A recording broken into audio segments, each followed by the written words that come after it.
तितलियां ते जुगनुआं संग बिताई जिंदगी, बहुत वारी मैं बुलाई पर ना आई जिंदगी। जिंदगी तेरी विच हर खुशी दा रंग है, दोस्ता तू किस ललारी तो रंगाई जिंदगी है। रज रज माणो इस नूं पता नहीं किस वेले हो जाए पराई जिंदगी, पता नहीं किस वेले हो जाए पराई जिंदगी। सत श्री अकाल दोस्तों, सेंट सोल द टाइम्स तो मैं हाँ कोमल ते अज गल बात करांगे एक ऐसी पढ़ी लिखी सूझवान विद्वान कवित्री दी जिन्हां ने अपनी जिंदगी सारी दी सारी माँ बोली लेखे लाई है, जिन्होंने पंजाबी पंजाबीयत ਅਤੇ पंजाबी विरसे की पंजाबी माँ बोली की सेवा की है। बहुत सारिया बुक्स उन्होंने आईया हुई, लेकिन लेटेस्ट उन्होंने एक बुक है जी दोपहर खिड़ी, जो कि स्पैशल उर्दू के प्रकाशित हुई है। वो बारे से उन्होंने गलबात करांगे। तो आओ फिर मुलाकात करते हैं जी बहुत ही विद्वान कवित्री मैडम नवरूप नाल। मैम नवरूप जी बहुत बहुत स्वागत। ਤੁਹਾਡਾ ਵੀ ਬਹੁਤ ਸ਼ੁਕਰਾਨਾ ਜੀ। ਸੇਂਟ ਸੋਲਜਰ ਟਾਈਮਜ਼ ਨੇ ਮੈਨੂੰ ਚੁਣਿਆ ਗੱਲਬਾਤ ਕਰਨ ਲਈ ਤੇ ਮੈਂ ਆਪਣੇ ਆਪ ਨੂੰ ਕਹਿੰਦੀ ਹਾਂ ਕਿ ਵਡਭਾਗਿਆ ਸਮਾਂ ਜਦੋਂ ਕਦੇ ਕੋਈ ਤੁਹਾਨੂੰ ਇਸ ਲਈ ਚੁਣਦਾ ਹੈ ਕਿ ਕੋਈ ਗੱਲ ਕਰੀਏ। ਜੀ ਮੈਮ ਬਿਲਕੁਲ। ਮੈਮ ਗੱਲ ਕਰਦੇ ਹਾਂ, ਇੱਕ ਜਨੂਨ ਹੁੰਦਾ ਹੈ, ਜਜ਼ਬਾ ਹੁੰਦਾ ਹੈ ਤੇ ਜਿਨ੍ਹਾਂ ਵੱਲੋਂ ਅਸੀਂ ਪ੍ਰੇਰਿਤ ਹੁੰਦੇ ਹਾਂ, ਜੋ ਲਾਈਨਾਂ ਲਿਖਦੇ ਹਾਂ। ਲਾਈਨਾਂ ਲਿਖਣੀਆਂ ਬਹੁਤ ਵੱਡੀ ਗੱਲ ਹੈ, ਲੇਕਿਨ ਉਹਨਾਂ ਨੂੰ ਲੋਕਾਂ ਦੇ ਵਿੱਚ ਲੈ ਕੇ ਆਉਣਾ ਉਹ ਸਭ ਤੋਂ ਜ਼ਿਆਦਾ ਵੱਡੀ ਗੱਲ ਹੈ। ਕਿਵੇਂ ਚਾਨਣਾ ਪਿਆ ਇਸ ਚੀਜ਼ ਦਾ? ਵੈਸੇ ਤਾਂ ਮੈਨੂੰ ਬਚਪਨ ਤੋਂ ਕਹਿ ਲਓ ਕਿ ਜਦੋਂ ਤੋਂ ਸੁਰਤ ਹੈ, ਬਚਪਨ ਤੋਂ ਭਾਵ ਜਦੋਂ ਤੋਂ ਸੁਰਤ ਹੈ ਉਦੋਂ ਤੋਂ ਹੀ ਕਵਿਤਾਵਾਂ ਜਿਹੜੀਆਂ ਨਾ ਚੰਗੀਆਂ ਲੱਗਦੀਆਂ ਸੀ। ਪਹਿਲਾਂ ਘਰਾਂ 'ਚ ਰਿਵਾਜ਼ ਹੁੰਦਾ ਸੀ ਕਿ ਸਿੱਖਿਆ ਬੋਲੋ, ਜਦੋਂ ਕੋਈ ਵਿਆਹ ਸ਼ਾਦੀ ਹੁੰਦੀ ਸੀ ਤੇ ਮੈਨੂੰ ਫਿਰ ਇਹ ਘਰ ਦੇ ਨਾ ਕੰਮ ਦੇ ਦਿੰਦੇ ਸੀ ਕਿ ਇਹਨੂੰ ਸ਼ੌਂਕ ਬਹੁਤ ਹੈ ਬੋਲਣ ਦਾ ਤੇ ਮੈਨੂੰ ਕੋਈ ਨਾ ਕੋਈ ਸਿੱਖਿਆ, ਕੋਈ ਵਿਆਹ 'ਚ ਕਿਸੇ ਦੀ ਭੈਣ ਦੀ ਜਾਂ ਉਹਦੇ ਬੋਲਣੀ ਹੈ, ਇੱਥੋਂ ਜਿੱਦਾਂ ਸ਼ੁਰੂਆਤ ਜੀ ਲੈ ਲਈ ਸੀਗੀ। ਪਰ ਫਿਰ ਜਿਵੇਂ ਇੱਕ ਬਹੁਤ ਅੱਛਾ ਮਾਹੌਲ ਮੈਨੂੰ ਘਰ 'ਚੋਂ ਵੀ ਮਿਲਦਾ ਰਿਹਾ ਪੜ੍ਹਨ ਲਿਖਣ ਦਾ। ਮੇਰੇ ਘਰ ਦੇ ਮਾਹੌਲ 'ਚ ਵੀ ਮੇਰੇ ਜਿਹੜੇ ਮਦਰ ਨੇ ਉਹ ਵੀ ਬਹੁਤ ਅੱਛੀ ਤਰ੍ਹਾਂ ਨਾਲ ਇਸ ਸਾਹਿਤ ਨਾਲ ਜੁੜੇ ਹੋਏ ਸੀ। ਮੇਰੇ ਫਾਦਰ ਵੀ ਬਹੁਤ ਅੱਛੀ ਤਰ੍ਹਾਂ ਨਾਲ ਸਾਹਿਤ ਦੇ ਪ੍ਰੇਮੀ ਵੀ ਰਹੇ ਨੇ, ਉਹ ਆਪ ਵੀ ਬਹੁਤ ਅੱਛੇ ਲੈਕਚਰਾਰ ਰਹੇ ਨੇ ਪੋਲੀਟੀਕਲ ਸਾਇੰਸ ਦੇ। ਔਰ ਉਹਨਾਂ ਦੇ ਨਾਲ ਜਦੋਂ ਮੈਂ ਰਹਿੰਦੀ ਮਤਲਬ ਵੱਡੀ ਹੋਈ ਹਾਂ ਤਾਂ ਫਿਰ ਮੈਨੂੰ ਬਹੁਤ ਸਾਰੀਆਂ ਥਾਵਾਂ 'ਤੇ ਜਾਣ ਦਾ ਮੌਕਾ ਵੀ ਮਿਲਦਾ ਸੀ, ਸੁਣਨ ਦਾ ਮੌਕਾ ਮਿਲਦਾ ਸੀ। ਫਿਰ ਰੇਡੀਓ ਸੁਣ ਕੇ ਬੜਾ ਮਜ਼ਾ ਆਉਂਦਾ ਸੀ ਤੇ ਕਿਉਂਕਿ ਉਹ ਉਸ ਵੇਲੇ ਰੇਡੀਓ ਦਾ ਰਿਵਾਜ਼ ਹੀ ਬਹੁਤ ਹੁੰਦਾ ਸੀਗਾ। ਅਸੀਂ ਭਾਵੇਂ ਛੋਟੇ ਸੀਗੇ ਤੇ ਪਰ ਜਦੋਂ ਵੀ ਘਰ 'ਚ ਰੇਡੀਓ ਚੱਲਦੇ ਹੋਣਾ ਨਾ ਤੇ ਫਿਰ ਉਹ ਕੁਦਰਤੀ ਜਿਵੇਂ ਭੈਣਾਂ ਦਾ ਪ੍ਰੋਗਰਾਮ ਆ ਰਿਹਾ ਜਾਂ ਕੋਈ ਹੋਰ ਚੀਜ਼ ਆ ਰਹੀ ਹੈ, ਉਹ ਕੰਨਾਂ 'ਚ ਪੈਂਦੀਆਂ ਰਹਿੰਦੀਆਂ ਚੀਜ਼ਾਂ ਤੇ ਮਤਲਬ ਮੈਨੂੰ ਬੜਾ ਚੰਗਾ ਲੱਗਦਾ ਸੀ ਵੀ ਮੈਂ ਰੇਡੀਓ 'ਤੇ ਵੀ ਬੋਲਾਂ, ਮੈਂ ਟੀ ਵੀ 'ਤੇ ਵੀ ਬੋਲਾਂ। ਮਤਲਬ ਇੱਦਾਂ ਦੇ ਸ਼ੌਂਕ ਸੀਗੇ ਬਈ ਕੁਛ ਬੋਲਾਂ ਕੁਛ ਲਿਖਾਂ। ਅਤੇ ਉਹਦੇ ਵਿੱਚੋਂ ਫਿਰ ਕਵਿਤਾ ਮੈਨੂੰ ਸਭ ਤੋਂ ਜ਼ਿਆਦਾ ਇਸ ਕਰਕੇ ਵੀ ਪਸੰਦ ਸੀ ਕਿ ਜਦੋਂ ਕਵਿਤਾ ਬੋਲੀ ਦੀ ਹੈ ਸਟੇਜ 'ਤੇ ਖੜ੍ਹ ਕੇ ਤਾਂ ਫਿਰ ਸਾਰੇ ਬੜੇ ਧਿਆਨ ਨਾਲ ਸੁਣਦੇ ਨੇ। ਹੋਰ ਕੋਈ ਗੱਲ ਲੰਬੀ ਕਰੀਏ ਨਾ ਤਾਂ ਉਹਨੂੰ ਥੋੜ੍ਹੇ ਜਿਹੇ ਲੋਕ ਦਿਲਚਸਪੀ ਨਾਲ ਨਹੀਂ ਸੁਣਦੇ ਜਾਂ ਥੋੜ੍ਹਾ ਮਤਲਬ ਉਹਨੂੰ ਵਕਤ ਲੱਗਦਾ। ਪਰ ਇੱਕ ਕਵਿਤਾ ਇਹੋ ਜਿਹੀ ਚੀਜ਼ ਹੈ ਜਦੋਂ ਪਹਿਲੀ ਲਾਈਨ ਬੋਲਦੇ ਹੀ ਫਿਰ ਦੂਜੀ ਵਾਰੀ ਸਾਰਿਆਂ ਦਾ ਧਿਆਨ ਤੁਹਾਡੇ ਵੱਲ ਹੋ ਜਾਂਦਾ।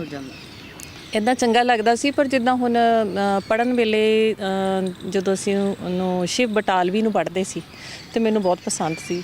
ਸਭ ਤੋਂ ਜ਼ਿਆਦਾ ਮੈਨੂੰ ਅੱਜ ਤੱਕ ਸ਼ਿਵ ਬਟਾਲਵੀ ਪਸੰਦ ਆਇਆ। ਫਿਰ ਉਸ ਤੋਂ ਬਾਅਦ ਮੈਂ ਹੋਰ ਮਤਲਬ ਬਹੁਤ ਸਾਰੇ ਪੋਇਟਸ ਨੇ ਜਿਨ੍ਹਾਂ ਨੂੰ ਪੜ੍ਹਿਆ, ਮਤਲਬ ਬਹੁਤ ਚੰਗੇ ਲੱਗੇ। ਪਰ ਜਿੱਦਾਂ ਮੈਨੂੰ ਸ਼ਿਵ ਦੀ ਇੱਕ ਵੋਕੈਬਲਰੀ ਸੀ ਨਾ ਜਿਹੜੀ, ਉਹ ਬੜੀ ਚੰਗੀ ਲੱਗਦੀ ਸੀ ਕਿ ਕਿਵੇਂ ਉਹ ਨਿੱਕੀਆਂ ਨਿੱਕੀਆਂ ਚੀਜ਼ਾਂ 'ਚੋਂ ਕਿੰਨੇ ਸੋਹਣੇ ਬਿੰਬ ਘੜ ਲੈਂਦਾ ਸੀ, ਕਿੰਨੇ ਸੋਹਣੇ ਦ੍ਰਿਸ਼ ਬਣਾ ਲੈਂਦਾ, ਕਿੰਨੇ ਰੂਪਕ, ਕਿੰਨੇ ਅਲੰਕਾਰ, ਕਿੰਨੀਆਂ ਹੀ ਚੀਜ਼ਾਂ ਇੱਦਾਂ ਦੀਆਂ ਸੀਗੀਆਂ। ਜੇ ਤੁਸੀਂ ਉਹਨੂੰ ਪੜ੍ਹਦੇ ਹੋ ਅਤੇ ਉਹਦੇ ਤੋਂ ਬਾਅਦ ਉਸ ਤੋਂ ਅਗਲੀ 70 ਹੋਰ ਵੀ ਜ਼ਿਆਦਾ ਮਤਲਬ ਤੁਹਾਨੂੰ ਪ੍ਰਭਾਵਿਤ ਕਰਨ ਵਾਲੀ ਹੈ। ਸੋ ਕੁਦਰਤੀ ਫਿਰ ਮਾਹੌਲ ਮੈਨੂੰ ਬਹੁਤ ਅੱਛਾ ਮਿਲਦਾ ਗਿਆ, ਘਰ ਤੋਂ ਵੀ ਮਿਲਿਆ, ਫਿਰ ਪ੍ਰੋਫੈਸ਼ਨ ਵੀ ਇੱਦਾਂ ਦਾ ਮਿਲ ਗਿਆ ਅਤੇ ਸਾਹਿਤ ਵਿੱਚ ਜੁੜੇ ਹੋਣ ਕਰਕੇ ਮੈਂ ਬਤੌਰ ਪੰਜਾਬੀ ਅਧਿਆਪਕਾ ਵੀ ਜੁਆਇਨ ਕਰ ਲਿਆ ਔਰ ਲੰਬੇ ਅਰਸੇ ਤੋਂ ਮੈਂ ਇਸ ਨਾਲ ਜੁੜੀ ਹੋਈ ਹਾਂ। ਅੱਗੇ ਬਹੁਤ ਵਧੀਆ ਕਿ ਬੱਚੀਆਂ ਨੂੰ ਪੜ੍ਹਾਉਣ ਦਾ ਮੌਕਾ ਮਿਲਿਆ। ਸੋ ਪਰਮਾਤਮਾ ਦੀ ਅਪਾਰ ਕਿਰਪਾ ਕਹਿ ਸਕਦੀ ਹਾਂ ਕਿ ਮੈਨੂੰ ਪੜ੍ਹਾਈ ਲਿਖਾਈ ਦਾ ਮਾਹੌਲ ਬਹੁਤ ਅੱਛਾ ਮਿਲਿਆ ਜੀ ਔਰ ਉੱਥੋਂ ਸ਼ੌਕ ਪੈਦਾ ਹੁੰਦਾ ਗਿਆ ਜੀ। ਸੋ ਜਦੋਂ ਮੈਮ ਨਾਲ ਗੱਲ ਕੀਤੀ, ਮੈਮ ਉਹਨਾਂ ਨੇ ਦੱਸਿਆ ਕਿ ਉਹ ਆਪਣੇ ਬਚਪਨ ਦੇ ਵਿੱਚ ਜਿਸ ਤਰ੍ਹਾਂ ਘਰ 'ਚ ਮੈਰਿਜ ਹੁੰਦੀ ਸੀ ਅਤੇ ਸਿੱਖਿਆ ਬੋਲਦੇ ਹੁੰਦੇ ਸੀ। ਅੱਜ ਦੇ ਸਮੇਂ 'ਚ ਸਿੱਖਿਆ ਅਨਮਿਟ ਹੋ ਗਈ। ਜਾਂ ਤਾਂ ਪੰਡਤ ਦੋ ਲਾਈਨਾਂ ਬੋਲ ਕੇ ਕਹਿ ਦਿੰਦੇ ਨੇ ਜਾਂ ਫਿਰ ਜੇ ਘਰ ਦੇ ਕੋਈ ਦਾਦੀ ਪੜਦਾਦੀ ਹੋਣ ਤੇ ਉਹਨਾਂ ਨੇ ਇਹ ਰਿਵਾਜ਼ ਹਜੇ ਵੀ ਕਾਇਮ ਰੱਖਿਆ ਹੈ ਤੇ ਉਹ ਬੋਲਦੇ ਆ। ਵੈਸੇ ਚੀਜ਼ਾਂ ਖਤਮ ਹੋ ਗਈਆਂ, ਕੀ ਰੀਜ਼ਨ ਹੈ ਚੀਜ਼ਾਂ ਖਤਮ ਹੋਣ ਦਾ? ਖਤਮ ਨਹੀਂ ਹੋਈਆਂ, ਉਹਨਾਂ ਦੇ ਰੂਪ ਬਦਲ ਗਏ। ਪਹਿਲਾਂ ਘਰਾਂ ਦੇ ਵਿੱਚ ਵਿਆਹ ਸ਼ਾਦੀਆਂ ਹੋਰ ਤਰ੍ਹਾਂ ਹੁੰਦੀਆਂ ਸੀ ਅਤੇ ਹੁਣ ਤੁਹਾਨੂੰ ਪਤਾ ਹੈ ਕਿ ਬਹੁਤ ਕੁਛ ਬਦਲ ਗਿਆ ਔਰ ਸਮੇਂ ਦੀ ਜ਼ਰੂਰਤ ਵੀ ਹੈ ਬਦਲਣਾ। ਹੁਣ ਹੋਰ ਤਰੀਕੇ ਦੇ ਨਾਲ ਗੱਲਬਾਤ ਹੁੰਦੀ ਹੈ, ਹੋਰ ਸਾਧਨ ਆ ਗਏ ਹੈ, ਬਹੁਤ ਸਾਰਾ ਸਾਡੇ ਕੋਲੇ ਨਵਾਂ ਨੈਟਵਰਕ ਆ ਗਿਆ, ਬੜੀਆਂ ਚੀਜ਼ਾਂ ਆ ਗਈਆਂ ਅਤੇ ਜਿਹੜੀਆਂ ਚੀਜ਼ਾਂ ਅਸੀਂ ਕਦੇ ਕਹਿੰਦੇ ਸੀ ਨਾ ਆਪਾਂ ਉਹਨਾਂ ਨੂੰ ਬੋਲ ਕੇ ਦੱਸਣੀਆਂ, ਅਤੇ ਹੁਣ ਮੈਨੂੰ ਲੱਗਦਾ ਹੈ ਕਿ ਸ਼ਾਇਦ ਉਮਰੋਂ ਪਹਿਲਾਂ ਹੀ ਸਿਆਣੇ ਹੋ ਜਾਂਦੇ ਆ ਬੱਚੇ ਅਤੇ ਉਹਦਾ ਵਾਧਾ ਵੀ ਹੈ ਅਤੇ ਘਾਟਾ ਵੀ ਹੈ, ਦੋਨੋਂ ਹੀ ਗੱਲਾਂ ਨੇ। ਮੈਮ ਤੁਹਾਡੀ ਕੋਈ ਕਵਿਤਾ ਸੁਣਨੀ ਚਾਹਾਂਗੀ ਜਿਹੜੀ ਤੁਹਾਡੇ ਆਪਣੇ ਮਨ ਨੂੰ ਬਹੁਤ ਜ਼ਿਆਦਾ ਟੋਹਦੀ ਹੋਵੇ? ਦੇਖੋ ਮੈਂ ਆਮ ਤੌਰ 'ਤੇ ਨਾ ਜਦੋਂ ਵੀ ਕਵਿਤਾਵਾਂ ਪੜ੍ਹਦੀ ਸੀ ਅਤੇ ਉਹਦੇ 'ਚ ਹੁੰਦਾ ਇਹ ਸੀਗਾ ਕਿ ਵੀ ਢਹਿੰਦੀ ਕਲਾ ਦੀਆਂ ਜਿੱਦਾਂ ਔਰਤਾਂ ਦੀਆਂ ਗੱਲਾਂ ਜਾਂ ਇਦਾਂ ਦੀਆਂ ਰਹੀਆਂ, ਪਰ ਮੈਂ ਹਮੇਸ਼ਾ ਮਤਲਬ ਮੈਨੂੰ ਲੱਗਦਾ ਸੀ ਕਿ ਨਹੀਂ, ਬੜਾ ਕੁਝ ਚੰਗਾ ਵੀ ਹੈ। ਜਿਨ੍ਹਾਂ ਦੀਆਂ ਅਸੀਂ ਗੱਲਾਂ ਕਰਦੇ ਹਾਂ ਉਹਨਾਂ ਵਿੱਚੋਂ ਬਹੁਤ ਕੁਝ ਇਹੋ ਜਿਹਾ ਹੈਗਾ ਹੈ ਕਿ ਜਿੱਥੇ ਸਾਨੂੰ ਸਿਰਫ ਉਹਦੇ 'ਚੋਂ ਨਾ ਸਾਨੂੰ ਤਲਾਸ਼ਣਾ ਪੈਂਦਾ ਕਿ ਚੰਗਾ ਕੀ ਹੈ। ਤੇ ਮੇਰੀ ਹਰ ਕਵਿਤਾ, ਇੱਕ ਕਵਿਤਾ ਨਹੀਂ, ਹਰ ਕਵਿਤਾ ਤੁਸੀਂ ਕੋਈ ਵੀ ਚੁੱਕ ਕੇ ਦੇਖ ਸਕਦੇ ਹੋ, ਪੜ੍ਹ ਸਕਦੇ ਹੋ, ਤੁਹਾਨੂੰ ਉਹਦੇ ਵਿੱਚੋਂ ਇਹ ਜਿਹੜੀ ਨੁਹਾਰ ਜ਼ਰੂਰ ਨਜ਼ਰ ਆਏਗੀ ਕਿ ਮੈਂ ਉਹਦੇ 'ਚ ਜਿਹੜਾ ਇੱਕ ਮੈਸੇਜ ਦਿੱਤਾ ਨਾ ਉਹ ਆਸ਼ਾਵਾਦੀ ਹੈ ਜੀ। ਇਸੇ ਕਰਕੇ ਮੇਰੀ ਜਿਹੜੀ ਬੁੱਕ ਹੈ ਉਹਦਾ ਨਾਮ ਦੁਪਹਿਰ ਖਿੜੀ ਹੈ। ਦੁਪਹਿਰ ਖਿੜੀ ਦਾ ਮਤਲਬ ਹੀ ਹੈ ਦੁਪਹਿਰਾਂ 'ਚ ਖੇਡਣਾ, ਜਦੋਂ ਤੱਤੀਆਂ ਵਾਵਾਂ ਹੋਣ, ਸਭ ਕੁਝ ਹੋਵੇ, ਲੋਕੀ ਤਾਂ ਮੁਰਝਾ ਜਾਂਦੇ ਨੇ ਤੇ ਦੁਪਹਿਰ ਖਿੜੀ ਹੀ ਹੈ ਜਿਹੜੀ ਖੇਡ ਜਾਂਦੀ ਹੈ, ਜਿਹੜੀ ਖਿੜ ਜਾਂਦੀ ਹੈ। ਉਹ ਖੇਡਦੀ ਉਦੋਂ ਹੈ। ਸੋ ਮੈਨੂੰ ਲੱਗਦਾ ਹੈ ਕਿ ਔਰਤ ਦੀ ਲਾਈਫ ਵੀ ਤਾਂ ਇੱਦਾਂ ਦੀ ਹੈ ਨਾ, ਸਗੋਂ ਤੁਸੀਂ ਜ਼ਿਆਦਾ ਸੋਹਣਾ ਖੇਡਦੇ ਹੋ। ਜੇ ਥੋੜੀ ਜਿਹੀ ਔਖ ਸੌਖ ਆ ਜਾਂਦੀ ਹੈ ਤਾਂ ਹੋਰ ਜ਼ਿਆਦਾ ਵਧੀਆ ਲੱਗਣ ਲੱਗ ਪੈਂਦਾ। ਸੋ ਕਵਿਤਾ ਤਾਂ ਹਰ ਪਿਆਰੀ ਹੁੰਦੀ ਹੈ, ਤੇ ਹੁਣ ਮੈਨੂੰ ਚੁਣਨੀ ਵੀ ਔਖੀ ਹੈ ਵੀ ਮੈਂ ਕਿਹੜੀ ਬੋਲਾਂ, ਪਰ ਮੈਂ ਇੱਕ ਕਵਿਤਾ ਜਿਹੜੀ ਅਕਸਰ ਜਿੱਦਾਂ ਮੇਰੀ ਪਹਿਲੀ ਹੀ ਕਵਿਤਾ ਮੇਰੀ ਕਿਤਾਬ ਦੀ ਹੈ ਉਸੇ ਨੂੰ ਸ਼ੇਅਰ ਕਰਦੀ ਹਾਂ ਤੁਹਾਡੇ ਨਾਲ ਜੀ। ਉਹ ਹੈਗੀ ਹੈ ਕਿ ਵਕਤ। ਸੁਣਿਆ ਹੈ ਕਿ ਵਕਤ ਕਿਸੇ ਲਈ ਨਹੀਂ ਠਹਿਰਦਾ, ਤੁਸੀਂ ਵੀ ਸੁਣਿਆ ਹੋਣਾ ਕਿ ਵਕਤ ਕਿਸੇ ਲਈ ਨਹੀਂ ਠਹਿਰਦਾ, ਪਰ ਮੈਂ ਵਕਤ ਨੂੰ ਰੁਕਦਿਆਂ ਠਹਿਰਦਿਆਂ ਵੇਖਿਆ ਕਈ ਵਾਰ। ਕੀ ਬਾਤ। ਵਕਤ ਮੇਰੇ ਐਨ ਸਾਹਮਣੇ ਆ ਕੇ ਖਲੋ ਜਾਂਦਾ ਹੈ, ਵਕਤ ਮੇਰੇ ਐਨ ਸਾਹਮਣੇ ਆ ਕੇ ਖਲੋ ਜਾਂਦਾ ਹੈ ਤੇ ਮੇਰੀਆਂ ਨੀਲੀਆਂ ਅੱਖਾਂ 'ਚ ਝਾਕਦਾ ਹੈ, ਮੇਰੀਆਂ ਨੀਲੀਆਂ ਅੱਖਾਂ 'ਚ ਝਾਕਦਾ ਹੈ ਤੇ ਕਹਿੰਦਾ ਹੈ ਕਿ ਤੇਰੇ ਹਾਸੇ ਦੀਆਂ ਟੁਣਕਦੀਆਂ ਟੱਲੀਆਂ ਨੂੰ ਸੁਣਨ ਵਾਸਤੇ ਰੁਕ ਗਿਆ ਸਾਂ, ਤੇਰੇ ਹਾਸੇ ਦੀਆਂ ਟੁਣਕਦੀਆਂ ਟੱਲੀਆਂ ਨੂੰ ਸੁਣਨ ਵਾਸਤੇ ਰੁਕ ਗਿਆ ਸਾਂ।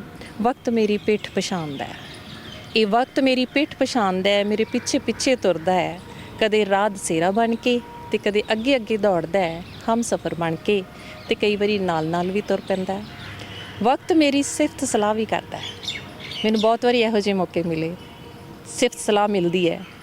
ਵਕਤ ਮੇਰੀ ਸਿਫਤ ਸਲਾਹ ਕਰਦਾ ਹੈ, ਆਖਦਾ ਹੈ ਮੈਨੂੰ ਤੇਰੀ ਤੱਕਣੀ ਵਰਗੀ ਮੇਰੇ ਕੋਲੇ ਨਜ਼ਰ ਨਹੀਂ ਹੈ, ਤੇਰੀ ਤੱਕਣੀ ਵਰਗੀ ਮੇਰੇ ਕੋਲੇ ਨਜ਼ਰ ਨਹੀਂ ਹੈ ਤੇ ਤੇਰੀ ਤੋਰ ਵਰਗੀ ਮੇਰੇ ਕੋਲੇ ਝਾਂਜਰ ਨਹੀਂ ਹੈ, ਤੇਰੇ ਬੋਲਾਂ ਜਿਹਾ ਮੇਰੇ ਕੋਲ ਕੋਈ ਘੁੰਗਰੂ ਨਹੀਂ ਹੈ। ਵਕਤ ਦੇ ਇਹ ਬੋਲ ਸੁਣ ਕੇ ਮੈਂ ਖੁਸ਼ੀ 'ਚ ਖੀਵੀ ਹੋਈ ਫੈਲ ਜਾਂਦੀ ਹਾਂ ਸਾਰੇ ਖਲਾ ਵਿੱਚ ਸੰਦਲੀ ਹਵਾ ਬਣ ਕੇ।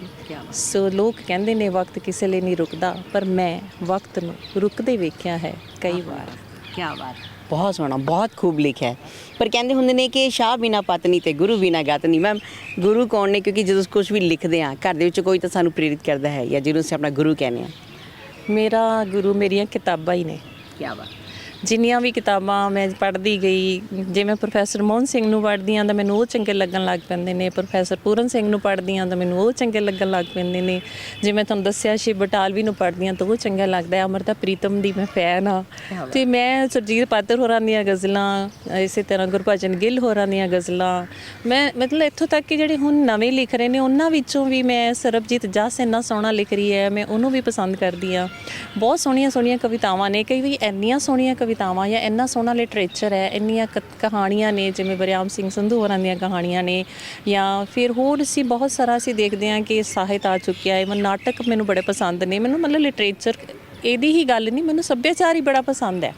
ਮੈਂ ਬਹੁਤ ਸਾਰੀਆਂ ਲੋਕ ਗੀਤਾਂ ਦੀਆਂ ਕਿਤਾਬਾਂ ਨਾਰ ਸਿੰਘ ਹੋਰਾਂ ਦੀਆਂ ਉਹ ਪੜ੍ਹਦੀ ਹਾਂ, ਬੜੀਆਂ ਲੋਕ ਬੋਲੀਆਂ ਚੰਗੀਆਂ ਲੱਗਦੀਆਂ ਨੇ, ਬੜਾ ਕੁਝ ਚੰਗਾ ਲੱਗਦਾ। ਸੋ ਇਹ ਸਾਰਾ ਕੁਝ ਜਿਹੜਾ ਇਹੀ ਮੇਰਾ ਗੁਰੂ ਹੈ, ਮੈਂ ਤਾਂ ਇਹਨਾਂ ਤੋਂ ਹੀ ਸਿੱਖ ਰਹੀ ਹਾਂ। ਅਤੇ ਜਿਹੜੇ ਅਧਿਆਪਕ ਨੇ ਉਹਨਾਂ ਵਿੱਚੋਂ ਜਿੱਦਾਂ ਡਾਕਟਰ ਸ਼ਿੰਗਾਰੀ ਸੀਗੇ DAV ਕਾਲਜ ਦੇ ਵਿੱਚ, ਉਹ ਮੈਨੂੰ MA ਪੰਜਾਬੀ 'ਚ ਲੈ ਕੇ ਆਏ ਸੀ। ਮੇਰੀ ਪਹਿਲਾਂ ਪੰਜਾਬੀ ਵੱਲ ਆਉਣ ਦੀ ਕੋਈ ਐਡੀ ਰੁਚੀ ਨਹੀਂ ਸੀ, ਪੜ੍ਹਦੀ ਜ਼ਰੂਰ ਸੀ, ਪਸੰਦ ਵੀ ਕਰਦੀ ਸੀ, ਪਰਮਿਸ਼ਨ ਹੋਰ ਸੀਗਾ, ਪਰ ਕੁਛ ਹਾਲਾਤ ਇੱਦਾਂ ਦੇ ਸੀ, ਕੁਛ ਇਸ ਤਰ੍ਹਾਂ ਦਾ ਹੋਇਆ ਕਿ ਉਹ ਇੱਕ ਦਿਨ ਮਿਲੇ ਅਤੇ ਉਹਨਾਂ ਨੇ ਮੈਨੂੰ ਕਿਹਾ ਕਿ ਤੂੰ ਬਾਕੀ ਕੰਮ ਛੱਡ, ਪਹਿਲਾਂ ਪੰਜਾਬੀ ਦੀ MA ਕਰ। ਔਰ ਉਹ ਮੈਨੂੰ DAV ਕਾਲਜ ਲੈ ਆਏ, ਔਰ ਜਦੋਂ DAV ਕਾਲਜ ਲੈ ਆਏ ਅਤੇ ਉੱਥੇ ਮੇਰਾ ਰਿਜ਼ਲਟ ਬਹੁਤ ਅੱਛਾ ਆਇਆ, ਮੈਂ ਟੌਪਰ ਸੀ, ਮੈਰਿਟ 'ਚ ਸੀ, ਅਤੇ ਸਰ ਨੇ ਮੈਨੂੰ ਜਾਣ ਨਹੀਂ ਦਿੱਤਾ ਕਿ MA ਪੂਰੀ ਕਰਕੇ ਜਾਈਂ, ਅਤੇ ਇੱਦਾਂ ਨਹੀਂ ਜਾਣਾ। ਮੇਰੇ ਟੀਚਰਸ ਨੇ ਮੈਨੂੰ ਬਹੁਤ ਪਿਆਰ ਦਿੱਤਾ, ਬਹੁਤ ਉਹਨਾਂ ਨੇ ਸੰਭਾਲਿਆ ਹਰ ਵੇਲੇ, ਔਰ ਮਤਲਬ ਬਹੁਤ ਗਾਈਡੈਂਸ ਦਿੱਤੀ ਸਮੇਂ ਸਮੇਂ 'ਤੇ। TD ਜੋਸ਼ੀ ਸਨ, ਡਾਕਟਰ ਅਗਨੀਹੋਤਰੀ ਹੋਰੀ ਸਨ, ਥਿੰਦ ਸਰ ਸੀਗੇ। ਸੋ ਇਹਨਾਂ ਸਾਰਿਆਂ ਦੀ ਮੈਂ ਤਹਿ ਦਿਲੋਂ ਧੰਨਵਾਦੀ ਹਾਂ ਕਿ ਇਹਨਾਂ ਸਾਰਿਆਂ ਨੇ ਸਾਨੂੰ ਬਹੁਤ ਮਤਲਬ ਲਾਇਬ੍ਰੇਰੀ ਨਾਲ ਸਾਂਝ ਪਵਾਈ, ਅਤੇ ਫਿਰ ਕਿਤਾਬਾਂ ਨਾਲ, ਅਤੇ ਫਿਰ ਗੁਰੂ ਤੋਂ ਗਿਆਨ ਅਤੇ ਇੱਦਾਂ ਹਾਸਿਲ ਹੁੰਦਾ ਗਿਆ, ਅਤੇ ਸ਼ੌਂਕ ਵੀ ਬਣਦਾ ਗਿਆ। ਔਰ ਫਿਰ ਉਸ ਤੋਂ ਬਾਅਦ ਲੰਬਾ ਸਮਾਂ ਗੈਪ ਵੀ ਰਿਹਾ, ਕਾਫੀ ਲੰਬਾ ਸਮਾਂ ਮੈਂ ਮਤਲਬ ਕੋਈ ਇਸ ਸਾਹਿਤ ਦੇ ਖੇਤਰ 'ਚ ਕੁਛ ਨਹੀਂ ਲੈ ਕੇ ਆਈ। ਫਿਰ ਇੱਕ ਦਿਨ ਮੈਨੂੰ ਪਾਤਰ ਸਾਹਿਬ ਨੇ ਇੱਦਾਂ ਹੀ ਕੋਈ ਗੱਲਾਂ ਕਰਦੇ ਕਰਦੇ ਕਹਿੰਦੇ ਕੁਝ ਲਿਖਦੀ ਆ? ਮੈਂ ਕਿਹਾ ਹਾਂਜੀ ਕਦੇ ਕਦੇ ਲਿਖ ਲੈਂਦੀ ਆ। ਤੇ ਕਹਿੰਦੇ ਅੱਛਾ। ਫਿਰ ਮੈਂ ਉਹਨਾਂ ਨੂੰ ਦਿਖਾਇਆ ਮੈਂ ਕੀ ਲਿਖਦੀ ਆ, ਤੇ ਕਹਿੰਦੇ ਨਵਰੂਪ ਤੂੰ ਤਾਂ ਬਹੁਤ ਸੋਹਣਾ ਲਿਖਦੀ ਆ, ਤੂੰ ਕਿਤਾਬ ਕਿਉਂ ਨਹੀਂ ਛਾਪ ਲੈਂਦੀ? ਸੋ ਇਹ ਪ੍ਰੇਰਨਾ ਮੈਨੂੰ ਸੁਰਜੀਤ ਪਾਤਰ ਹੋਰਾਂ ਨੇ ਦਿੱਤੀ। ਉਹਨਾਂ ਨੇ ਹੀ ਇਹਦਾ ਮੁੱਖਬੰਧ ਵੀ ਲਿਖਿਆ ਮੇਰੀ ਇਸ ਕਿਤਾਬ ਦਾ, ਦੁਪਹਿਰ ਖੇੜੀ ਦਾ, ਉਹਨਾਂ ਨੇ ਹੀ ਰਿਲੀਜ਼ ਕੀਤੀ। ਔਰ ਉਹਨਾਂ ਨੇ ਮੇਰੀ ਬਹੁਤ ਹੱਲਾਸ਼ੇਰੀ ਵਧਾਈ, ਔਰ ਉਹਨਾਂ ਨੇ ਬਹੁਤ ਖੂਬਸੂਰਤੀ ਨਾਲ ਮੈਨੂੰ ਕਈ ਨੁਕਤੇ ਛੋਟੇ ਛੋਟੇ ਸਮਝਾਏ। ਐਪਰੀਸ਼ੀਏਟ ਕੀਤਾ ਕਿ ਗਜ਼ਲ ਤਾਂ ਬਹੁਤ ਲਿਖੀ ਜਾ ਰਹੀ ਹੈ, ਉਹ ਕਹਿ ਰਹੇ ਸਨ, ਪਰ ਖੁੱਲੀ ਕਵਿਤਾ ਬਹੁਤ ਘੱਟ ਲਿਖੀ ਜਾ ਰਹੀ ਹੈ। ਜਿਵੇਂ ਕਿ ਮੈਂ ਖੁੱਲੀ ਕਵਿਤਾ ਲਿਖਦੀ ਹਾਂ, ਮੈਂ ਗਜ਼ਲ ਨਹੀਂ ਲਿਖਦੀ ਜੀ। ਗਜ਼ਲ ਮੈਨੂੰ ਪਸੰਦ ਬਹੁਤ ਹੈ, ਕਿਉਂਕਿ ਬੋਲਦੇ ਹਾਂ ਤਾਂ ਰਿਦਮ ਤਾਂ ਉੱਥੇ ਹੀ ਬਣਦੀ ਹੈ ਨਾ, ਚੰਗੀ ਲੱਗਦੀ ਹੈ, ਪੜ੍ਹਨ 'ਚ ਬਹੁਤ ਚੰਗੀ ਲੱਗਦੀ ਹੈ। ਹੁਣ ਸੁਖਵਿੰਦਰ ਅੰਮ੍ਰਿਤ ਹੋਰੀ ਲਿਖਦੇ ਨੇ, ਮੈਂ ਬਹੁਤ ਪੜ੍ਹਦੀ ਹਾਂ, ਮੈਨੂੰ ਚੰਗੇ ਲੱਗਦੇ ਨੇ। ਪਰ ਜਿਹੜਾ ਮੇਰਾ ਆਪਣਾ ਹੈ, ਮੈਂ ਇੱਕ ਸਹਿਜਤਾ 'ਚੋਂ ਜੋ ਮੈਨੂੰ ਇੱਕ ਚੰਗਾ ਲੱਗਦਾ ਹੈ, ਜਿਵੇਂ ਮੇਰੇ ਅੰਦਰ ਉਤਰਿਆ ਬਹੁਤ ਸਧਾਰਨ ਜਿਹਾ, ਮੈਂ ਉਹਨਾਂ ਲਫ਼ਜ਼ਾਂ ਨੂੰ ਬਿਨਾਂ ਕਿਸੇ ਫਿਲਾਸਫੀ ਦੇ, ਮਤਲਬ ਬਿਨਾਂ ਉਸ ਚੀਜ਼ ਤੋਂ ਪੜ੍ਹਨ ਦੀ ਕੋਸ਼ਿਸ਼ ਕਰਦੀ ਹਾਂ ਜੋ ਮੇਰੇ ਐਕਸਪੀਰੀਅੰਸ ਨੇ, ਮੈਂ ਉਹਨਾਂ ਨੂੰ ਇਹਦੇ ਵਿੱਚ ਆਧਾਰ ਬਣਾ ਕੇ ਗੱਲ ਕਰਦੀ ਹਾਂ। ਅਤੇ ਸੋ ਇਸ ਤਰ੍ਹਾਂ ਪ੍ਰੇਰਨਾ ਮੈਨੂੰ ਇੱਕ ਜਣੇ ਤੋਂ ਨਹੀਂ, ਬਹੁਤ ਜਣਿਆਂ ਤੋਂ ਮਿਲੀ, ਔਰ ਹਰ ਸਟੈਪ 'ਤੇ ਮਿਲੀ। ਔਰ ਮੇਰੀ ਇੱਕ ਆਦਤ ਹੈ ਕਿ ਜਿੱਥੋਂ ਚੰਗਾ ਮਿਲੇ ਲੈ ਲਓ। ਸੋ ਮੈਂ ਬਹੁਤ ਸਾਰੀਆਂ ਸ਼ਖਸੀਅਤਾਂ ਦੇ ਨਾਮ ਗਿਣਾ ਸਕਦੀ ਹਾਂ ਜਿਨ੍ਹਾਂ ਨੇ ਭਰਪੂਰ ਸਾਹਿਤ ਦੇ ਪੱਖੋਂ ਮੇਰੇ ਨਾਲ ਵਿਚਾਰ ਵਟਾਂਦਰਾ ਵੀ ਕੀਤਾ ਹੈ, ਅਤੇ ਸਮੇਂ-ਸਮੇਂ 'ਤੇ ਮੈਨੂੰ ਬਹੁਤ ਸਾਰੀਆਂ ਗਿਆਨ ਵਾਲੀਆਂ ਗੱਲਾਂ ਵੀ ਦੱਸੀਆਂ ਨੇ, ਔਰ ਪਿਆਰ ਵੀ ਬਹੁਤ ਕਰਦੇ ਨੇ, ਹੁਲਾਰਾ ਵੀ ਦਿੰਦੇ ਨੇ, ਪ੍ਰੇਰਨਾ ਵੀ ਦਿੰਦੇ ਨੇ। ਹਾਂਜੀ ਮੈਮ, ਗੱਲ ਕਰਨੀ ਚਾਹਾਂਗੇ ਕਿਉਂਕਿ ਅਕਸਰ ਅਸੀਂ ਕਿਸੇ ਨੂੰ ਗਾਉਂਦੇ ਹੋਏ ਦੇਖਦੇ ਹਾਂ ਜਾਂ ਬੋਲਦੇ ਹੋਏ ਸੁਣਦੇ ਹਾਂ। ਕਦੀ ਕੋਈ ਇੱਦਾਂ ਦਾ ਵਕਤ ਆਇਆ ਤੁਹਾਡੀ ਲਾਈਫ ਦੇ ਵਿੱਚ, ਕੋਈ ਇੱਦਾਂ ਦਾ ਸਮਾਂ ਆਇਆ ਕਿ ਤੁਸੀਂ ਕਿਸੇ ਸਮਾਗਮ 'ਚ ਪਹੁੰਚੇ ਹੋਵੋ, ਤੁਹਾਡੀ ਕਵਿਤਾ ਕੋਈ ਬੋਲ ਰਿਹਾ ਹੋਵੇ ਅਤੇ ਤੁਹਾਨੂੰ ਉਸ ਟਾਈਮ ਬੜੀ ਖੁਸ਼ੀ ਹੋਵੇ ਜਦੋਂ ਆ ਕੇ ਮੈਮ ਜੀ ਮੈਂ ਬੜਾ ਮਤਲਬ ਸ਼ੌਕਡ ਆ ਤੁਹਾਨੂੰ ਦੇਖਿਆ, ਕਿਉਂਕਿ ਮੈਂ ਤੁਹਾਡੀ ਹੀ ਕਵਿਤਾ ਬੋਲੀ, ਪਰ ਅੱਜ ਤੁਹਾਨੂੰ ਪਹਿਲੀ ਵਾਰ ਦੇਖਿਆ ਕਿ ਮੇਰਾ ਮਨ ਬਾਗ-ਬਾਗ ਹੋਇਆ। ਕਦੀ ਇੱਦਾਂ ਦਾ ਚਾਂਸ ਹੋਇਆ? ਇਸ ਤਰ੍ਹਾਂ ਨਹੀਂ ਹੈ ਕਿ ਕਵਿਤਾ ਨੂੰ ਲੈ ਕੇ ਗੱਲ ਹੋਈ ਹੋਵੇ, ਪਰ ਉੱਦਾਂ ਮੈਨੂੰ ਬਹੁਤ ਪਿਆਰ ਮਿਲਿਆ। ਉਹਦਾ ਕਾਰਨ ਇਹ ਹੈ ਕਿ ਮੇਰੀ ਇਸ ਕਿਤਾਬ ਨੂੰ ਆਇਆ ਹਜੇ ਬਹੁਤਾ ਸਮਾਂ ਨਹੀਂ ਹੋਇਆ, ਕੁਛ ਅਰਸਾ ਹੀ ਹੋਇਆ ਹੈ, ਲੋਕਾਂ ਤੱਕ ਕਿਤਾਬ ਪਹੁੰਚੀ ਹੈ, ਪਰ ਜਿੱਥੇ ਵੀ ਪਹੁੰਚੀ ਹੈ ਉੱਥੋਂ ਮੈਨੂੰ ਇਹ ਜਵਾਬ ਜ਼ਰੂਰ ਆਇਆ ਕਿ ਇਹ ਕਿਤਾਬ 'ਚ ਕੁਛ ਤਾਂ ਵੱਖਰਾ ਹੈਗਾ, ਕੁਛ ਤਾਂ ਵੱਖਰਾ ਹੈ। ਇਹ ਮੈਨੂੰ ਹਰ ਕਿਤਾਬ ਪੜ੍ਹਨ ਵਾਲੇ ਨੇ, ਮਤਲਬ ਚਾਹੇ ਕੋਈ ਛੋਟਾ ਬੱਚਾ ਹੈ ਅਤੇ ਚਾਹੇ ਕੋਈ ਬਹੁਤ ਵੱਡੇ ਨੇ ਸਾਡੇ ਤੋਂ, ਜਿਹਦੇ ਹੱਥਾਂ 'ਚ ਵੀ ਕਿਤਾਬ ਗਈ ਹੈ, ਕਿਤਾਬ ਨੇ ਧਿਆਨ ਜ਼ਰੂਰ ਖਿੱਚਿਆ। ਉਸ ਵੇਲੇ ਮੈਨੂੰ ਚੰਗਾ ਲੱਗਦਾ ਜਦੋਂ ਮੈਨੂੰ ਕਿਸੇ ਦਾ ਫੋਨ ਆ ਜਾਂਦਾ ਹੈ ਕਿ ਇਹ ਕਿਤਾਬ ਅਸੀਂ ਪੜ੍ਹੀ ਹੈ, ਤੁਹਾਡੀ ਇਹ ਚੀਜ਼ ਚੰਗੀ ਲੱਗੀ ਇਹਦੇ ਵਿੱਚੋਂ, ਜਾਂ ਇਹ ਵੱਖਰਾ ਲੱਗਿਆ, ਜਾਂ ਉਹਦੇ ਵਿੱਚੋਂ ਕੋਈ ਸਿਫਤ ਸਲਾਹ ਜਿਹੜੀ ਉਹ ਪਤਾ ਲੱਗਦੀ ਹੈ। ਅਤੇ ਇੱਦਾਂ ਇੱਕ ਦੀ ਥਾਂ 'ਤੇ ਮੈਂ ਲੈਕਚਰ ਦੇਣ ਗਈ ਤਾਂ ਮੈਂ ਦੇਖਿਆ ਕਿ ਬੱਚੇ ਨੋਟਸ ਲੈ ਰਹੇ ਮੇਰੀਆਂ ਗੱਲਾਂ ਦੇ, ਲੈਕਚਰ ਚੱਲ ਰਿਹਾ ਔਰ ਉਹ ਲੜਕੇ ਨੋਟਸ ਲੈ ਰਹੇ ਨੇ, ਲੜਕੀਆਂ ਨਹੀਂ ਸੀ। ਆਮ ਤੌਰ 'ਤੇ ਸੀ ਕਹਿੰਦੇ ਕੁੜੀਆਂ ਹੀ ਪੜ੍ਹਦੀਆਂ, ਮੁੰਡੇ ਨਹੀਂ ਪੜ੍ਹਦੇ। ਪਰ ਮੈਨੂੰ ਚੰਗਾ ਲੱਗਿਆ ਕਿ ਜੋ ਮੈਂ ਬੋਲਿਆ, ਮਾਂ ਬੋਲੀ 'ਤੇ ਬੋਲਿਆ, ਆਪਣੀਆਂ ਕਵਿਤਾਵਾਂ 'ਤੇ ਬੋਲਿਆ, ਜਾਂ ਕੁਛ ਹੋਰ ਬੋਲਿਆ, ਉਸ ਬੱਚੇ ਨੇ ਇੱਕ ਇੱਕ ਚੀਜ਼ ਨੋਟ ਕੀਤੀ, ਔਰ ਮੈਂ ਉਹਦੀ ਨੋਟਬੁੱਕ ਦੇ ਉੱਤੇ ਫਿਰ ਆਪਣੇ ਜਿਹੜੇ ਸਾਈਨ ਕਰਕੇ ਆਈ ਔਰ ਉਹਨੂੰ ਸ਼ਾਬਾਸ਼ ਦੇ ਕੇ ਆਈ, ਕਿਉਂਕਿ ਮੈਨੂੰ ਲੱਗਿਆ ਕਿ ਇਹ ਚੀਜ਼ ਕਿੰਨੀ ਚੰਗੀ ਲੱਗਦੀ ਹੈ ਕਿ ਤੁਹਾਨੂੰ ਕੋਈ ਸੁਣ ਰਿਹਾ ਹੈ, ਸੁਣ ਹੀ ਨਹੀਂ ਰਿਹਾ, ਕਾਪੀ 'ਤੇ ਉਤਾਰ ਵੀ ਰਿਹਾ। ਉਹਨੇ ਤਰੀਕ ਵੀ ਲਿਖੀ, ਨਾਮ ਵੀ ਲਿਖਿਆ, ਵਿਚਾਰ ਵੀ ਲਿਖੇ, ਔਰ ਸੱਚਮੁੱਚ ਉਹ ਬੱਚਾ ਜਿਹੜਾ ਉਹ ਇੰਨੀ ਦਿਲਚਸਪੀ ਨਾਲ ਸੁਣ ਰਿਹਾ ਸੀ ਕਿ ਮੈਨੂੰ ਲੱਗਿਆ ਜੇ ਹੋਰ ਕਿਸੇ ਨੇ ਨਹੀਂ ਵੀ ਸੁਣਿਆ ਤਾਂ ਕੋਈ ਗੱਲ ਨਹੀਂ, ਜੇ ਇਹਨੇ ਮੈਨੂੰ ਸੁਣ ਲਿਆ ਤਾਂ ਇਹੀ ਬਹੁਤ ਹੈ, ਇਹੀ ਬਹੁਤ ਹੈ ਵਾਕਈ। ਮੈਮ, ਜਿਹੜੀ ਇਹ ਬੁੱਕ ਹੈ ਦੁਪਹਿਰ ਖਿੜੀ, ਇਹਦੇ ਵਿੱਚ ਕਿੰਨੀਆਂ ਕਵਿਤਾਵਾਂ ਨੇ ਔਰ ਕਿੰਨੇ ਸਫ਼ੇ ਦੀ ਬੁੱਕ ਹੈ? ਇਹ ਜਿੱਦਾਂ ਅਮੂਮਨ ਜਿਹੜੀ ਕਿਤਾਬ ਹੈ ਉਹ 112 ਸਫ਼ੇ ਦੀ ਜਾਂ ਕੁਛ ਇਸ ਤਰ੍ਹਾਂ ਹੀ ਹੁੰਦੀ ਹੈ, ਤਾਂ ਇਹ ਵੀ 19 ਕੀ ਹੈ, ਔਰ ਇਹਦੇ 'ਚ 50-51 ਜਿਹੜੀਆਂ ਕਵਿਤਾਵਾਂ ਸ਼ਾਮਿਲ ਨੇ ਜਿਹੜੀਆਂ ਮੈਨੂੰ ਉਸ ਵੇਲੇ ਚੰਗੀਆਂ ਲੱਗੀਆਂ, ਔਰ ਇੱਕ ਰਿਦਮ ਦੀਆਂ ਸੀਗੀਆਂ ਜਿਹੜੀਆਂ ਉਹਨਾਂ ਨੂੰ ਮੈਂ ਇਹਦੇ 'ਚ ਸ਼ਾਮਿਲ ਕਰ ਲਿਆ ਫਿਰ। ਜੀ, ਵੈਸੇ ਗੱਲ ਕਰਨਾ ਚਾਹੁੰਦੀ ਹਾਂ ਕਿ ਇਹ ਜਿਹੜੀ ਬੁੱਕ ਸੀ ਕਿੰਨੇ ਟਾਈਮ 'ਚ ਤੁਸੀਂ ਲਿਖੀ? ਅੱਛਾ, ਇਹ ਲੰਬਾ ਸਮਾਂ ਲੱਗਿਆ ਵੈਸੇ ਮੈਨੂੰ ਲਿਖਣ 'ਤੇ। ਮੇਰੇ ਖਿਆਲ ਸਾਲਾਂ ਦੀ ਗਿਣਤੀ 'ਚ ਮੈਂ ਨਾ ਵੀ ਕਰਾਂ ਤਾਂ 6-7 ਸਾਲ ਦੀਆਂ ਮਤਲਬ ਚੁਣੀਆਂ ਹੋਈਆਂ ਚੀਜ਼ਾਂ 'ਚੋਂ ਮੈਂ ਕੱਢਿਆ ਇਹਨੂੰ, ਹੈ ਨਾ। ਲਿਖਿਆ ਤਾਂ ਜਦੋਂ ਹਰ ਵੇਲੇ ਜਦੋਂ ਜੀ ਕਰਦਾ ਕੁਛ ਲਿਖ ਲੈਂਦੇ ਹਾਂ, ਪਰ ਇਹਨੂੰ ਤਰਾਸ਼ਣ 'ਤੇ, ਇਹਨੂੰ ਪਹਿਲੀ ਵਾਰੀ ਸਾਹਮਣੇ ਲਿਆਉਣ 'ਤੇ ਮੈਨੂੰ ਬਹੁਤ ਵਕਤ ਲੱਗਿਆ। ਉਹਦਾ ਕਾਰਨ ਸੀ ਇੱਕ ਡਰ ਵੀ ਸੀ ਮੇਰੇ ਮਨ 'ਚ ਕਿ ਮੈਂ ਪਹਿਲੀ ਵਾਰੀ ਕਿਤਾਬ ਕੱਢਣੀ ਆ, ਉਹ ਵੀ ਇੰਨੇ ਚਿਰ ਬਾਅਦ ਕੱਢਣੀ ਆ, ਅਤੇ ਇਹ ਨਾ ਹੋਵੇ ਵੀ ਮੈਂ ਉਹਦੇ ਵਿੱਚ ਕੋਈ ਉਕਾਈ ਰਹਿ ਜਾਏ ਜਾਂ ਕੋਈ ਇਸ ਤਰ੍ਹਾਂ ਦੀ ਚੀਜ਼ ਨਾ ਬਣਾ ਸਕਾਂ ਕਿ ਜਿਹਨੂੰ ਆਮ ਹੀ ਇੱਕ ਰਵਾਇਤੀ ਜਿਹੀ ਕਿਤਾਬ ਸਮਝ ਕੇ ਕੋਈ ਪਾਸੇ ਕਰ ਦੇਵੇ। ਮੈਂ ਇਹ ਨਹੀਂ ਸੀ ਚਾਹੁੰਦੀ। ਮੈਂ ਚਾਹੁੰਦੀ ਸੀ ਕਿ ਭਾਵੇਂ ਥੋੜ੍ਹਾ ਲਿਖਾਂ, ਭਾਵੇਂ ਇੱਕ ਕਿਤਾਬ ਹੀ ਆਵੇ ਮੇਰੀ, ਪਰ ਚੰਗੀ ਆਵੇ, ਤਾਂ ਕਿ ਜਿਹੜਾ ਮੈਨੂੰ ਪਾਠਕਾਂ ਦਾ ਹੁੰਗਾਰਾ ਮਿਲੇ, ਅਤੇ ਜਾਂ ਮੈਂ ਕਿਸੇ ਨੂੰ ਕੁਛ ਮਤਲਬ ਕੋਈ ਪ੍ਰੇਰਨਾ ਦੇ ਸਕਾਂ, ਜਾਂ ਮੈਂ ਕੁਛ ਕਰ ਸਕਾਂ ਸਮਾਜ ਦਾ, ਕੁਛ ਬਿਹਤਰੀ ਹੋ ਸਕੇ। ਸੋ ਉਸ ਅੰਦਾਜ਼ੇ ਨਾਲ ਮੈਨੂੰ ਵੈਸੇ ਕਾਫੀ ਜ਼ਿਆਦਾ ਵਕਤ ਲੱਗਿਆ ਹੈ, ਔਰ ਇਹ ਕਿਤਾਬ ਆਈ ਨੂੰ ਵੀ 3-4 ਸਾਲ ਹੋ ਹੀ ਚੱਲੇ ਨੇ, ਅਤੇ ਹੁਣ ਵੀ ਨੈਕਸਟ ਮੈਨੂੰ ਕਈ ਪੁੱਛ ਲੈਂਦੇ ਜੀ ਅਗਲੀ ਕਦੋਂ ਆ ਰਹੀ ਹੈ, ਮੈਂ ਕਿਹਾ ਵੀ ਇੰਨਾ ਸੌਖਾ ਨਹੀਂ ਹੈ ਲਿਖਣਾ, ਅਤੇ ਇੰਨਾ ਨਹੀਂ ਹੈ ਕਿ ਆਪਾਂ ਫਟਾਫਟ ਕਿਤਾਬਾਂ ਕੱਢੀ ਜਾਈਏ। ਲੋਕ ਬੜੀ ਛੇਤੀ 8-8, 9-9, 22-22, 23-23 ਕਿਤਾਬਾਂ ਕੱਢੀ ਜਾ ਰਹੀ ਆ, ਮੈਂ ਰੋਜ਼ ਦੇਖਦੀ ਹਾਂ, ਪਰ ਮੈਂ ਕਈ ਗੱਲਾਂ ਤੋਂ ਹੈਰਾਨ ਹੁੰਦੀ ਹਾਂ ਕਿ ਇੰਨੀ ਛੇਤੀ ਤਾਂ ਜਿਹੜਾ ਰੋਜ਼ਾਨਾ ਲਿਖਣਾ ਵੀ ਬਹੁਤ ਮੁਸ਼ਕਿਲ ਹੈ। ਪਰ ਹੋ ਸਕਦਾ ਹੈ ਉਹਨਾਂ ਦੀ ਆਪਣੀ ਕਲਮ ਹੈ, ਮੇਰੀ ਆਪਣੀ ਕਲਮ ਹੈ। ਬਿਲਕੁਲ। ਹਾਂਜੀ। ਨਹੀਂ, ਜੇ ਅਸੀਂ ਚੰਗੀ ਚੀਜ਼ ਕੋਈ ਕਰਨੀ ਉਹਨੂੰ ਸਮਾਂ ਤਾਂ ਲੱਗੇਗਾ ਹੀ। ਤੇ ਇਸ ਬੁੱਕ ਬਾਰੇ ਗੱਲ ਕਰਦੇ ਹਾਂ, ਇਹ ਬੁੱਕ ਉਰਦੂ ਵਿੱਚ ਵੀ ਆਈ ਹੈ। ਜਦੋਂ ਮੈਂ ਤੁਹਾਨੂੰ ਦੱਸਿਆ ਕਿ ਮੇਰੀ ਇਹ ਕਿਤਾਬ ਕਈ ਅਦੀਬ ਸ਼ਖਸੀਅਤਾਂ ਕੋਲੇ ਗਈ, ਭਾਵੇਂ ਬਹੁਤੀਆਂ ਕਾਪੀਆਂ ਨਹੀਂ ਸੀ ਮੈਂ ਇਹਦੀਆਂ ਛਾਪੀਆਂ, ਕਿਉਂਕਿ ਮੈਂ ਬਜਟ ਵੇਖ ਕੇ ਚੱਲ ਰਹੀ ਸੀ। ਤੇ ਖੈਰ ਜਦੋਂ ਗਈ ਤਾਂ ਬਹੁਤ ਅੱਛੇ ਹੱਥਾਂ 'ਚ ਗਈ ਔਰ ਮੈਨੂੰ ਉੱਥੋਂ ਬਹੁਤ ਸ਼ਾਬਾਸ਼ੀ ਵੀ ਮਿਲੀ। ਤਾਂ ਇਸੇ ਤਰ੍ਹਾਂ ਬੀਬਾ ਬਲਵੰਤ ਪੰਜਾਬੀ ਦੇ ਬਹੁਤ ਅੱਛੇ ਸ਼ਾਇਰ ਨੇ। ਮੇਰੇ ਲਈ ਤਾਂ ਉਹ ਮੇਰੇ ਫਾਦਰ ਸਮਾਨ ਨੇ, ਜਿਸ ਤਰ੍ਹਾਂ ਬਹੁਤ ਵੱਡਾ ਭਰਾ ਵੀ ਕਹਿ ਸਕਦੇ ਹੋ। ਬਹੁਤ ਹੀ ਕੋਮਲ ਜੀ ਔਰ ਬਹੁਤ ਕੋਮਲ ਭਾਵੀ ਸ਼ਖਸੀਅਤ ਨੇ।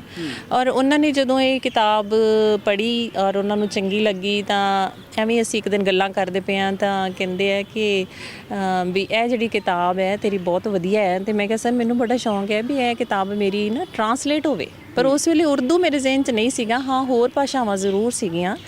ਤੇ ਕਹਿੰਦੇ ਲੈ ਉਰਦੂ ਵਿੱਚ ਤੇ ਆਪਾਂ ਕਰ ਹੀ ਸਕਦੇ ਹਾਂ ਇਹਨੂੰ, ਹੈ ਨਾ। ਤੇ ਉਹ ਕਹਿੰਦੇ ਵੀ ਮੇਰਾ ਸੰਪਰਕ ਹੈਗਾ, ਤੂੰ ਮੈਨੂੰ ਇਹਦਾ PDF ਦੇ ਦੇ। ਤੇ ਮੈਂ ਉੱਥੇ ਮੇਰੇ ਦੋਸਤ ਮਿੱਤਰ ਨੇ ਪਾਕਿਸਤਾਨ ਵਿੱਚ, ਉਹ ਬੜਾ ਵਧੀਆ ਟਰਾਂਸਲੇਟ ਕਰਦੇ ਨੇ ਇਹਨਾਂ ਚੀਜ਼ਾਂ ਨੂੰ, ਔਰ ਮੈਂ ਉਹਨਾਂ ਤੋਂ ਸਲਾਹ ਲੈ ਸਕਦਾ ਹਾਂ ਕਿ ਆਪਾਂ ਇਹਨੂੰ ਕਰ ਸਕਦੇ ਹਾਂ ਕਿ ਨਹੀਂ ਕਰ ਸਕਦੇ ਆ। ਬਸ ਮੇਰੀ ਇੰਨੀ ਕੁ ਗੱਲ ਹੋਈ ਤੇ ਫਿਰ ਮੈਨੂੰ ਉਦੋਂ ਪਤਾ ਲੱਗਿਆ ਜਦੋਂ ਉਹਨਾਂ ਨੇ ਮੈਨੂੰ ਦੱਸਿਆ ਕਿ ਵੀ ਤੇਰੀ ਤੇ ਕਿਤਾਬ ਆ ਰਹੀ ਹੈ। ਔਰ ਮੈਨੂੰ ਬਹੁਤ ਖੁਸ਼ੀ ਹੋਈ ਕਿ ਆਸਿਫ ਰਜ਼ਾ ਹੋਰਾਂ ਨੇ ਪਾਕਿਸਤਾਨ ਦੇ ਵਿੱਚ ਇਸ ਕਿਤਾਬ ਦੇ ਉੱਤੇ ਕੰਮ ਕਰਕੇ ਇਹਦਾ ਸਾਰਾ ਸਰਵਕ ਤਿਆਰ ਕੀਤਾ। ਇਹਦੀਆਂ ਜਿਹੜੀਆਂ ਸਾਰੀਆਂ ਜਿੰਨੀਆਂ ਲਿਖਤਾਂ ਨੇ ਉਹਨਾਂ ਨੇ ਆਪਣੀ ਸ਼ਾਹਮੁਖੀ ਦੇ ਵਿੱਚ ਕੀਤਾ, ਔਰ ਫਿਰ ਉਹਨਾਂ ਨੇ ਸਾਰਾ ਕਰਕੇ ਸਿਰਫ ਇੰਨਾ ਹੀ ਨਹੀਂ, ਉਹਦੇ ਵਿੱਚ ਜਿਹੜੀ ਇੱਕ ਬਹੁਤ ਚੰਗੀ ਗੱਲ ਮੈਨੂੰ ਇਹ ਲੱਗੀ ਹੈ ਕਿ ਇਹਦੇ ਵਿੱਚ ਰੁਬੀਨਾ ਰਾਜਪੂਤ ਨੇ ਇਹਦਾ ਇੱਕ ਜਿਹੜਾ ਸੰਪਾਦਕੀ ਨੋਟ ਛੋਟਾ ਜਿਹਾ ਦਿੱਤਾ ਹੈ, ਵੀ ਇੰਨਾ ਖੂਬਸੂਰਤ ਹੈ। ਮੈਨੂੰ ਲੱਗਦਾ ਕਿ ਉਹ ਤਾਂ ਆਪਣੇ ਆਪ 'ਚ ਹੀ ਕਵਿਤਾ ਹੈ। ਉਹਦੀ ਇੱਕ ਪਹਿਲੀ ਲਾਈਨ 'ਚ ਉਹ ਲਿਖਦੇ ਨੇ ਕਿ ਸ਼ਾਇਰੀ ਤਾਂ ਅਤਾ ਹੈ ਜਿਸ ਨੂੰ ਵੀ ਹੋ ਜਾਵੇ। ਸੋ ਜਦੋਂ ਮੈਂ ਪਹਿਲੀ ਲਾਈਨ ਹੀ ਪੜ੍ਹੀ ਨਾ, ਮੈਨੂੰ ਲੱਗਿਆ ਕਿ ਇਹ ਤਾਂ ਮੇਰੇ ਤੋਂ ਕਿਤੇ ਉੱਤੇ ਕਿਤੇ ਵਧੀਆ ਲਿਖਣ ਵਾਲੇ ਲੋਕ ਨੇ, ਔਰ ਸੱਚਮੁੱਚ ਮੈਂ ਉਹਨਾਂ ਦੀ ਕਾਇਲ ਹੋ ਗਈ। ਔਰ ਫਿਰ ਉਸ ਤੋਂ ਬਾਅਦ ਜਦੋਂ ਇਹ ਕਿਤਾਬ ਛਪ ਗਈ ਤਾਂ ਮੇਰੇ ਕੋਲ ਇਹਦੀ ਕੋਈ ਕਾਪੀ ਨਹੀਂ ਸੀ। ਹੁਣ ਜਦੋਂ ਅਸੀਂ ਗੱਲ ਕਰ ਰਹੇ ਹਾਂ ਤਾਂ ਮੇਰੇ ਕੋਲ ਜਸਟ ਇੱਕ ਪਹੁੰਚੀਆਂ ਹੀ ਨੇ। ਫਿਰ ਉਹਨਾਂ ਨੇ ਕਿਸੇ ਦੇ ਜ਼ਰੀਏ, ਕਿਉਂਕਿ ਨਾ ਤਾਂ ਪਾਕਿਸਤਾਨ ਵਿੱਚ ਜਾਣ ਦਾ ਕੋਈ ਰਾਬਤਾ ਸੀ ਤੇ ਨਾ ਉੱਧਰੋਂ ਹਜੇ ਆਉਣ ਦਾ ਹੀ ਸੀਗਾ, ਕੁਛ ਕਈ ਰੀਜ਼ਨਸ ਕਰਕੇ, ਭਾਵੇਂ ਮੈਨੂੰ ਮੌਕਾ ਮਿਲਣ ਦਾ ਸੰਭਾਵਨਾ ਸੀਗੀ। ਮੈਂ ਬਹੁਤ ਸਾਰੀਆਂ ਕਾਨਫਰੰਸਾਂ ਲਗਾਈਆਂ ਨੇ ਬੜੇ ਮੁਲਕਾਂ 'ਚ, ਇੱਥੇ ਵੀ ਜਾ ਸਕਦੀ ਸੀ, ਸ਼ਾਇਦ ਮੈਂ ਜਾਵਾਂ ਵੀ ਅਗਲੇ ਕਿਸੇ ਕਾਨਫਰੰਸ ਦੇ ਉੱਤੇ। ਪਰ ਉਸ ਤੋਂ ਪਹਿਲਾਂ ਹੀ ਉਹਨਾਂ ਨੇ ਫਿਰ ਮੈਨੂੰ ਜਿਹੜੇ ਸੀਗੇ ਕੋਈ ਸੁਹਿਰਦ ਮਤਲਬ ਪਾਠਕ ਸੀਗੇ ਜੇ ਉਹਨਾਂ ਦੀ ਜਾਣ ਪਛਾਣ ਦੇ ਵਿੱਚੋਂ ਸੀਗੇ, ਤੇ ਰਾਜਵੰਤ ਰਾਜ ਹੋਰਾਂ ਦੇ ਥਰੂ ਉਹਨਾਂ ਨੇ ਮੈਨੂੰ ਫਿਰ ਇਹ ਭੇਜਿਆ ਸਾਰਾ, ਜਿਹੜੀਆਂ ਕਿਤਾਬਾਂ ਦੀਆਂ 7-8 ਕਾਪੀਆਂ ਭੇਜੀਆਂ। ਤੇ ਮੇਰੇ ਕੋਲ ਇਹੀ 7-8 ਕਾਪੀਆਂ ਸੀ ਜਿਹੜੀਆਂ ਅੱਜ ਆਪਾਂ ਰਿਲੀਜ਼ ਕੀਤੀਆਂ, ਤੇ ਉਹਦੇ 'ਚੋਂ 1 ਜਾਂ 2 ਹੁਣ ਮੇਰੇ ਕੋਲ ਨੇ। ਬਾਕੀ ਫਿਰ ਮੈਂ ਬੜੀ ਹੀ ਖੁਸ਼ਕਿਸਮਤ ਹਾਂ ਕਿ ਇਹ ਸਾਰੀ ਦੀ ਸਾਰੀ ਉਹੀ ਟੀਮ ਸੀ ਜਿਨ੍ਹਾਂ ਨੇ ਇਹਨੂੰ ਪਹਿਲੀ ਵਾਰੀ ਰਿਲੀਜ਼ ਕੀਤਾ ਸੀ। ਤੇ ਅੱਜ ਐਸਾ ਕੁਦਰਤੀ ਮੌਕਾ ਮਿਲ ਸੀ ਕਿ ਅੱਜ ਫਿਰ ਉਹੀ ਸਾਰੇ ਜਿਹੜੇ ਅਦੀਬ ਸ਼ਖਸੀਅਤਾਂ ਸੀਗੀਆਂ ਉਹ ਸਾਰੀਆਂ ਹੀ ਮੌਜੂਦ ਸੀਗੀਆਂ, ਔਰ ਉਹਨਾਂ ਦੇ ਹੱਥੀਂ ਦੂਜੀ ਵਾਰੀ ਰਿਲੀਜ਼ ਹੋਈ ਹੈ ਤੇ ਸ਼ਾਹਮੁਖੀ 'ਚ ਹੋਈ ਜੀ। ਸੋ ਚੰਗਾ ਲੱਗਿਆ ਬਸ। ਕਲਮ ਦੀ ਗੱਲ ਹੋ ਰਹੀ ਹੈ ਤੇ ਕਲਮਾਂ ਦੇ ਬਾਰੇ ਅਸੀਂ ਮੈਸੇਜ ਲੈਣਾ ਜ਼ਰੂਰ ਚਾਹਾਂਗੇ ਜੀ। ਹਾਂਜੀ, ਜਿਹੜਾ ਮੈਸੇਜ ਹੈ ਉਹ ਵੀ ਕੁੜੀਆਂ ਬਾਰੇ ਹੀ ਦੇਵਾਂਗੀ ਮੈਂ, ਕਿਉਂਕਿ ਤੁਹਾਨੂੰ ਲੱਗਦਾ ਕਿ ਮੁੰਡਿਆਂ ਬਾਰੇ ਕਿਉਂ ਨਹੀਂ, ਵੈਸੇ ਤਾਂ ਸਾਰਿਆਂ ਵਾਸਤੇ ਹੀ ਹੁੰਦਾ, ਲੇਕਿਨ ਕੁੜੀਆਂ ਵਾਸਤੇ ਖਾਸ ਕਰਕੇ, ਕਿਉਂਕਿ ਅਸੀਂ ਜਦੋਂ ਆਪਣੀ ਪੂਰੀ ਕੌਮ ਦੇ ਵਿੱਚ ਦੇਖਦੇ ਹਾਂ ਤਾਂ ਸਾਨੂੰ ਕਈ ਵਾਰੀ ਜਿਹੜੀ ਔਰਤ ਹੈ ਉਹ ਦੱਬੀ ਹੋਈ ਨਜ਼ਰ ਆਉਂਦੀ ਹੈ। ਤੇ ਮੈਂ ਤਾਂ ਸਿਰਫ ਇੰਨਾ ਹੀ ਕਹਿਣਾ ਹੈ ਕਿ ਕੁਝ ਕਰ, ਜ਼ਿੰਦਗੀ ਦਾ ਸੱਚ ਤਾਂ ਕੁਝ ਹੋਰ ਹੈ ਕੁੜੀਏ, ਜ਼ਿੰਦਗੀ ਦਾ ਸੱਚ ਤਾਂ ਕੁਝ ਹੋਰ ਹੈ ਕੁੜੀਏ, ਕੋਮਲ ਜਿਹੀ ਸੋਹਲ ਜੀ ਬਣ ਕੇ ਐਵੇਂ ਤਰਸ ਦੀ ਪਾਤਰ ਨਾ ਬਣ, ਕੋਮਲ ਜਿਹੀ ਸੋਹਲ ਜੀ ਬਣ ਕੇ ਐਵੇਂ ਤਰਸ ਦੀ ਪਾਤਰ ਨਾ ਬਣ, ਕੁਝ ਕਰ ਦਿਖਾਉਣ ਦੀ ਹਿੰਮਤ ਰੱਖ, ਕੁਝ ਕਰ ਦਿਖਾਉਣ ਦੀ ਹਿੰਮਤ ਰੱਖ, ਖੁਦ ਉੱਤੇ ਰੱਖ ਵਿਸ਼ਵਾਸ, ਬਣਾ ਆਪਣੀ ਜ਼ਿੰਦਗੀ ਨੂੰ ਖਾਸ, ਐਵੇਂ ਪੱਥਰ ਦਾ ਬੁੱਤ ਬਣ ਕੇ ਨੁਮਾਇਸ਼ ਨਾ ਬਣੀ। ਤੁਸੀਂ ਬੜੇ ਖਾਸ ਸਟੋਰੀ ਦੇਖਣ ਲਈ ਕੈਮਰਾਮੈਨ ਵਿਨੋਦ ਦੇ ਨਾਲ ਸੇਨ ਸੋ ਦ ਟਾਈਮ। So Komal.